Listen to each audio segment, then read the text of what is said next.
پاک فوج آج کل جو ہے وہ فسادیوں پورے پاکستانیوں نے عمران خان صاحب کی اس سپاہی کو جو عزت دی وہ پوری دنیا نے دیکھی، وہ کسی سے ڈکی چھپی نہیں ہے۔ کیونکہ آج بھی پورا پاکستان صرف پاکستان کا واحد لیڈر عمران احمد خان نیازی کو سمجھتے ہیں۔ الحمدللہ انہوں نے پہلے الزام لگایا کہ اسمگلر ہیں، پھر الزام لگایا کہ دہشت گرد ہیں۔ دونوں بیانیوں میں ان کو منہ کی کہانی پڑی، کیونکہ پورے پاکستانیوں کو پتا ہے کہ یہ جھوٹ بول رہے ہیں۔ صوبے کی عوام کہہ رہے ہیں کہ ملٹری آپریشن کسی مسئلے کا حل نہیں ہے، دوسری طرف یہ جو ہے لوگوں کو جبری انخلا کرنے پر مجبور کرتے ہیں۔ اچھا اس وقت مجبور کرتے ہیں جب برفباری ہو رہی ہے۔ اس برفباری میں چیختا رہا، میں چلاتا رہا کہ اس وقت جہاں پر آپ ملٹری آپریشن کرنے جا رہے ہیں وہاں پر جانور بھی نہیں رہ سکتے۔ آپ کا ارادہ دہشت گردی یا دہشت گردوں کا خاتمہ نہیں ہے، آپ کا ارادہ ہے صوبائی حکومت کو یا مجھے نیچا دکھانے کے لیے۔ وہ ہمارے خون کو خون سمجھتے ہی نہیں ہے، ہمارے پختونوں، ہمارے قبائلوں کو خون کو یہ پانی سے بھی سستا سمجھتے ہیں، اس لیے اس وقت دھیان نہیں دیا گیا، سے ہماری باتوں پر غور نہیں کیا گیا، سیریس نہیں لیا گیا، ہمیں جھوٹا کہا گیا، ہمیں یہ کہا گیا کہ یہ پروپیگنڈا کر رہے ہیں، لیکن ان کو کیا، خون تو میرے پختونوں کا گر رہا ہے، جو بدقسمتی سے ایک مائنڈ سیٹ کے لیے جو 78 سال سے اس ملک پر قابض ہیں، اس کے لیے میرے پختون کا، میرے قبائلی کا خون بہت سستا ہے۔ خیبر پختونخوا میں کچھ جگہوں پر ملٹری آپریشنز کے تحت لوگوں کو بے گھر کیا جا رہا ہے، جس کو ہم جبری انخلا کہتے ہیں۔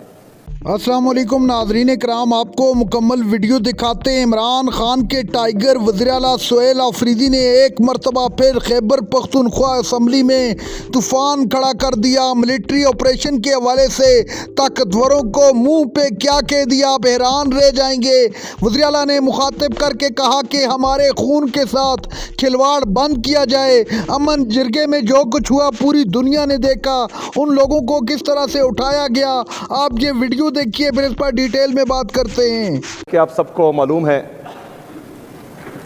کہ خیبر پختونخوا پر ایک دفعہ پھر دہشت گردی کو مسلط کیا گیا ہے، اور یہ دہشت گردی جب لائی جا رہی تھی تو اس میں باقاعدہ ہم نے سب کو آگاہ کیا تھا، کیونکہ ریجیم چینج آپریشن کے بعد جب ہمارے لیڈر، ہمارے قائد جناب عمران خان صاحب کی ایک جمہوری حکومت کو لندن پلان کے تحت گرایا گیا، تو اس کے بعد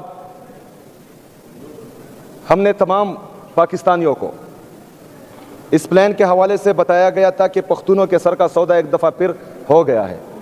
اور ان دہشت گردوں کو ایک دفعہ پھر خیبر پختونخوا میں بسایا جا رہا ہے۔ لیکن اس وقت کی حکومت، ان کے وزراء اور کچھ اداروں کے ارکان یا ملازم، وہ یہ کہہ رہے تھے کہ ہم جھوٹ بول رہے ہیں،